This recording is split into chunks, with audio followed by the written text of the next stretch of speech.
Estamos a chegar à quinta edição do Protecting e, portanto, nesta nova edição quisemos reforçar algumas das coisas que já iniciámos no passado.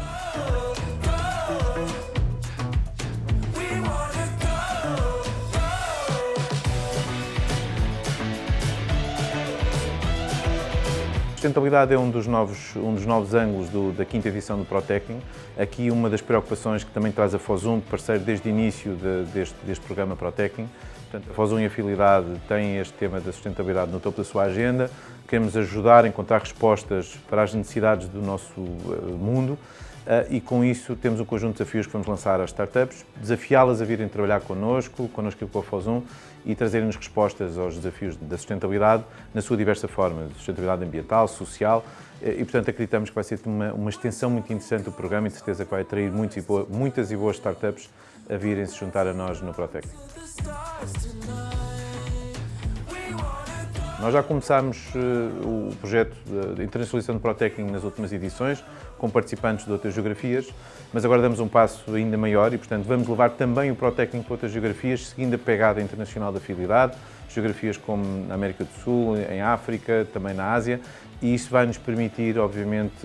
criar aqui um network maior à volta do Protecting e continuar a fazer crescer este programa e, com isso, também a continuar a crescer a aposta na inovação e nas startups. Encontramos muita vontade nas outras geografias de participarem também no programa. A realidade é que cada país tem a sua realidade, tem os seus desafios, tem o seu contexto, tem a sua maturidade e, portanto, aquilo que nos pareceu o caminho óbvio foi, em vez de centralizar todo o programa, mesmo com startups internacionais, aqui em Portugal, mas também de fazermos o inverso, portanto, levarmos a metodologia, a abordagem, a nossa experiência e conhecimento, levar para estas geografias e poder ajudar realidades que são específicas dos ecossistemas de cada país. E com isto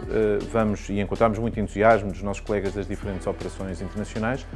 em integrar, digamos assim, o Protecting na realidade das suas empresas e do país no qual estão contextualizados. Desde logo, no ecossistema de inovação no seu todo, sentimos que há aqui também uma colaboração, abrimos portas a startups que começaram o seu caminho connosco e hoje vemos-las em uma dimensão francamente maior, a chegar a mercados para os quais também contribuímos. Os use cases que desenvolvemos com várias das startups que passaram para estas edições anteriores, que hoje fazem parte, são fornecedores, são parceiros da Fidelidade, da Luz Saúde, da Fosun, noutros projetos, são a prova que estamos no caminho certo. Também contribuiu muito para a aprendizagem interna dos colaboradores e das equipas de perceber estes ecossistemas de inovação, agilidade, flexibilidade, conhecimentos novos, conhecimentos técnicos e, portanto, esta partilha tem um enriquecimento muito grande do conhecimento das nossas equipas e isso reflete também na maneira como tiramos mais proveito agora do Protecting. O reconhecimento já existe, porque não é só um aspecto de um prémio monetário ou de uma possibilidade de fazer um roadshow em alguns países, mas sobretudo temos aqui a oportunidade também de partilhar com eles as experiências, as necessidades, o conhecimento, ajudar a construir assim a proposta de valor das startups e há muitas empresas, muitas destas startups, jovens empresas, que olham de facto para este programa como uma oportunidade de aprendizagem e eu acho que faz todo sentido. Há aqui todo um ecossistema das empresas do Grupo Fidelidade, do Grupo Fosun também, que enriquece muito aquilo que é a experiência para as startups.